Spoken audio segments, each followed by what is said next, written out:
নমস্কার বন্ধুরা, stitch by তনুশ্রীতে তোমাদের সবাইকে স্বাগত জানাই। আজকে একটা অভিজ্ঞতা তোমাদের সাথে শেয়ার করব। তো ভিডিওটা প্রথম থেকে শেষ পর্যন্ত দেখতে থাকো, স্কিপ না করে। আশা করছি তোমাদের জন্য খুব হেল্পফুল একটা ভিডিও হবে। তো প্রথমে যেটা দেখালাম আমি, সেটা হচ্ছে একটা ব্লাউজ। আমি ব্লাউজটা তৈরি করার পর যেটা হয়েছে সেটা, তারপর সেকেন্ড পার্টে যেটা দেখালাম সেটা হচ্ছে ব্লাউজের পিস। তো এই হচ্ছে ব্লাউজের পিস, কিন্তু এইটা যে কাস্টমারের ব্লাউজ পিস ছিল তার কিন্তু মাপে এই ব্লাউজটা কিছুতেই আসছিল না, কারণ এর লেন্থ ছিল খুবই ছোট। তার জন্য আমাকে আলাদা করে কিন্তু ব্লাউজের কাপড়ে মানে পিঠের পোর্শনটা ব্যাক সাইডে আমাকে আলাদাভাবে কেটে নিতে হয়েছিল। এরপর যার এই থানটা ছিল মানে ব্লাউজ পিসটা ছিল, সে বলছিল যে এটাতে কিছুতেই ব্লাউজ হবে না। তো কি তখন আমি তাকে বলেছিলাম যে না, এটাতে খুব সুন্দর একটা কিন্তু ব্লাউজ তৈরি হবে। তো সে আমাকে চোখ বন্ধ করে বিশ্বাস করেছিল এবং তার বিশ্বাসটা আমি রাখতে পেরেছি। এটাই হচ্ছে আমার খুব আনন্দের ব্যাপার একটা। তো সেই ছোট্ট আজকে এই ভিডিওটার সাহায্যে আমি ব্লাউজটাও তৈরি করে দেখাবো আর আমার অভিজ্ঞতাটা তোমাদের সাথে শেয়ার করব। তো এই হচ্ছে মেন একটা ব্লাউজ, এটা একটা জরি সিল্কের ব্লাউজ আর কি, সিল্কের শাড়ির ব্লাউজ পিস। তো ব্লাউজ পিসের ব্যাক সাইড পোর্শন, হাতার পোর্শন টোটালি কিন্তু ডিজাইন করে দেওয়া ছিল। তো কাস্টমারের ওই ডিজাইনটা পছন্দ হচ্ছিল না, আর ব্যাক সাইড যে লেন্থটা ছিল সেটা ছিল খুবই ছোট। তো কাস্টমার চাইছিল 14, সেখানে ওর ছিল 12। তো কাস্টমারের কিছুতেই হতো না আর কি। তখন আমি করলাম কি, ওই ব্লাউজ পিসটা থেকে আমি আলাদাভাবেই কিন্তু ব্লাউজের ব্যাক পোর্শনটা কাপড় যেহেতু একটু বেশি করে কেটে নিয়েছি, ব্যাক পোর্শনটা আমি কেটে বাদ দিয়ে দিচ্ছি। এরপর যে গলার ডিজাইনটা করেছিল সেটা কিন্তু আমি কাঁচির সাহায্যে আলাদা করে কেটে নিয়েছি। কাটার পরে এটাকে কিন্তু দুটো ভাগে ভাগ করে নিয়ে সাইডটা আমি সেলাই করে নিয়েছি। এরপর বাকি যে পিঠের পোর্শনটা ছিল সেটা কিন্তু আমি কাঁচির সাহায্যে কেটে আলাদা করেছি, সেটা আমি পাড় হিসেবে ব্যাক সাইডে ব্যবহার করব। তো এখানে দুটো সাইডে কিন্তু আমি সেমভাবে এখানে সেলাই করে নিলাম। এই দুটো পার্টকে আমি আলাদা করে নিচ্ছি এই কারণেই, দুটোকে দুভাগে ভাগ করে দেবো, তার জন্য আমি এটাকে আলাদাভাবে সেলাই করে নিয়েছি। তো এখানে পুরোটাই আমার সেলাই করা হয়ে গেছে। তো এরপরে আমি আসছি মেন পার্টে, মেন ব্লাউজের পার্টে আসছি। তো এই হচ্ছে যেটাকে আমি ডিজাইনটা ছিল, ডিজাইনটাকে হালকা করে 4 ইঞ্চি মতন মাপ করে আমি কেটে নিয়েছি। এটাতে আমি ব্লাউজের ব্যাক সাইডে কোমরের দিকে পাড় হিসাবে আমি এখানে ব্যবহার করব। তো তোমাদের কাছেও যদি এরকম ধরনের কোনো কাস্টমার আসে, তার ব্লাউজটা যে রেডিমেড তৈরি করা থাকে, তাতে তোমাকে কাটিং করে তৈরি করতে হবে, তখন কিন্তু তোমরা এই বুদ্ধিটা কিন্তু অনায়াসে কাজে লাগাতে পারো। তো আমি জানি না, এই ব্লাউজটা করে আমি কিন্তু খুব খুশি হয়েছি। তো যাই হোক, এখানে লম্বাটা রেখেছি আমি 14 ইঞ্চি, আর পিঠে পুরটা রেখেছি 6 ইঞ্চি, আর এখানে কাটিং করার জন্য চওড়াটা দিয়েছি আমি 3 ইঞ্চি, আর লম্বাটা নিয়েছি 10 ইঞ্চি। এরপর এটাকে পুরোটা বক্স হিসেবে ড্র করে নেবো। এবার তোমরা এখানে আমি একটা ছোট্ট সিম্পল ডিজাইন দিচ্ছি, একদম ইজি প্রসেসে।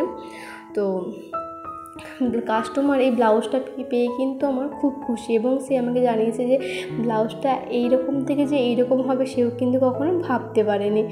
তো এরকম কাস্টমারের কাছ থেকে যদি ভালো ভালো ফিডব্যাক আমরা পেয়ে থাকি আর কি, তো খুব ভালো লাগে, আর কাজ করার কিন্তু নেশাটা, ইচ্ছাটা দ্বিগুণ কিন্তু বেড়ে যায়। তো এরপরে আমি ব্লাউজটা ডিজাইনটা কাটিং করে নিলাম আস্তরে বা লাইলিনে। এরপর ওই আস্তর লাইলিনটা ব্লাউজের যে মেন কাপড় পাটটা আছে তার উপরে আমি বসিয়ে সেলাই করে নিলাম। নিচের সাইডটা সেলাই করে নিলাম জয়েন করে, তারপরে উল্টো দিকে চাপ করে বসিয়ে এরপর ওই যে ব্লাউজের থানের কাপড়টা আছে পুরোটা কিন্তু এই আস্তর কাপড়ের সঙ্গে আমি সেলাই করে নেব, অ্যাটাচ করে নেব। তো আমার কাছে এখানে পিন নেই, তো পিনগুলো নেই বলে আমাকে হাতে ধরে আস্তে আস্তে প্রেস করে কিন্তু সেলাই করতে হচ্ছে। কিন্তু যারা নতুন সেলাই শিখছো, নতুন সেলাই করছো, তাদেরকে বারবার বলবো আমি, তোমরা কিন্তু ডাইরেক্ট এরকমভাবে অ্যাপ্লাই করতে যেও না, তাহলে কিন্তু অনেক ভুলভ্রান্তি হতে পারে। তো তোমরা সবসময় কিন্তু পিন দিয়ে চারদিকটা অ্যাটাচ করে নেবে, তারপরে কিন্তু সেলাই করবে, তাতে কিন্তু কাপড় ঘুটে যাওয়ার সম্ভাবনা থাকে না। সিল্কের কাপড় কিন্তু বেশি ঘুটে যায়, সুতির কাপড় হলে অতটা কোনো প্রবলেম হয় না, কিন্তু এরকম সিল্কের কাপড় খুব অসুবিধা হয় সেলাই করতে পিন না থাকে। তো আমার এরপরে আমি করবো কি, পাড়ে যে উল্টো দিকটা যে আমি ব্যাক পোর্শনে যে পিছনে নিচের দিকটা সেলাই করেছিলাম, এরপর আমি উপরের পোর্শনটা হালকা করে মুড়ে মুড়ে আমি পুরোটা সেলাই করে নেব। তো এখানে আমার পুরোটা সেলাই হয়ে গেছে, আর আমার কাছে পিন ছিল না বলে আমি সেফটি পিন এখানে অ্যাটাচ করে রেখেছিলাম। তো যাই হোক, এরপর আমি পুরোটাকে কাটিং করে নেব, বা আস্তর ছাড়া যে অংশটা আছে সেই অংশটা পুরোটা আমি কাটিং করে নেব। তো কাটিং করার পর আমার ব্লাউজের ডিজাইনটা চলে এসেছে। এরপর আমি পট্টি বসাবো ব্লাউজে। এবার তোমরা চাইলে পট্টি না বসাতেও পারো, কারণ এখানে পট্টিটা বসিয়েছি এই কারণে, কারণ আমি ভাঁজ যেহেতু আমার পিঠে ওই ব্যাক পোর্শন ডিজাইনটা ছিল, আমি উল্টাতে পারবো না, তার জন্যই কিন্তু আমাকে এখানে পট্টি বসাতে হয়েছে। আর পট্টিটা বসানো হয়ে গেলে কাঁচির সাহায্যে কিন্তু সাইডগুলো, যে স্লাইজের সাইডগুলো, ওগুলো কিন্তু কাঁচি দিয়ে কেটে দিতে হবে, নাহলে কিন্তু ডিজাইনটা সম্পূর্ণ কিন্তু আসবে না। এরপর পুরোটা সেলাই হয়ে গেলে এরপর এটাকে আমি মুড়ে পিছন দিয়ে কিন্তু আমি সেলাই করে দেবো। এখানে কোনো আমি হেম সেলাই করছি না, যেহেতু আমি পিছনটাতে মানে ব্যাক সাইডটাতে ডিজাইন দেবো, তার জন্যই আমি কোনো সেলাই করছি না, এখানে ডাইরেক্ট মেশিন সেলাই দিয়ে দিচ্ছি। তো আমার পুরো ব্লাউজটা মেশিন সেলাই দেওয়া হয়ে গেলে এরপর এই যে ব্যাক পোর্শন মানে ব্লাউজের যে ব্যাক পোর্শনটা আছে, এর উপরে আমি ওই ডিজাইনগুলো যেগুলো সেলাই করে রেখেছিলাম ওইগুলো কিন্তু আমি ভালোভাবে বসিয়ে নেব।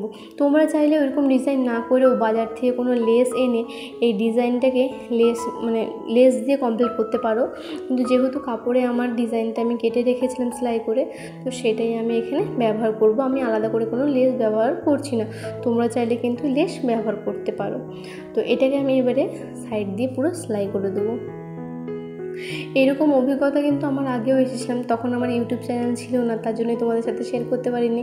তো নেক্সট টাইম যখন এই অভিজ্ঞতাটা আমার সাথে হলো আর কি, যে আমি এরকম একটা কাজ করতে পেরেছি এবং যে কাস্টমারে করেছি তার এতটা সুন্দর একটা ফিডব্যাক পেয়েছি, তো সেই জন্য আমার খুব ভালো লাগলো। আর তোমাদের সাথেও এই ভিডিওটা শেয়ার করুন, যাতে তোমাদেরও যদি এরকম ধরনের কাস্টমার কোনো ব্লাউজ নিয়ে আসে, তোমরা যাতে তাকে ফিরিয়ে না দিয়ে একটা বুদ্ধি বের করে চটজলদি ব্লাউজটাকে এরকম সুন্দর একটা লুক দিতে পারো।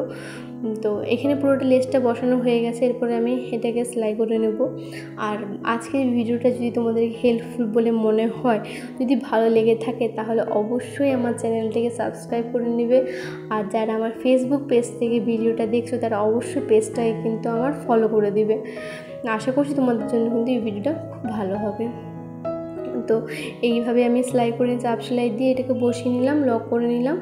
আর সবসময় কিন্তু মেশিন সেলাই করলে লক করবে, কারণ সুতোটা খুলে যাওয়ার চান্স থাকে না। তো আমি এটা বানাচ্ছি, এই ব্লাউজটা কিন্তু 34 সাইজের একটা ব্লাউজের ডিজাইন, তো সেই হিসাবে বানিয়েছি। এটি হচ্ছে তার ব্যাক পোর্শন।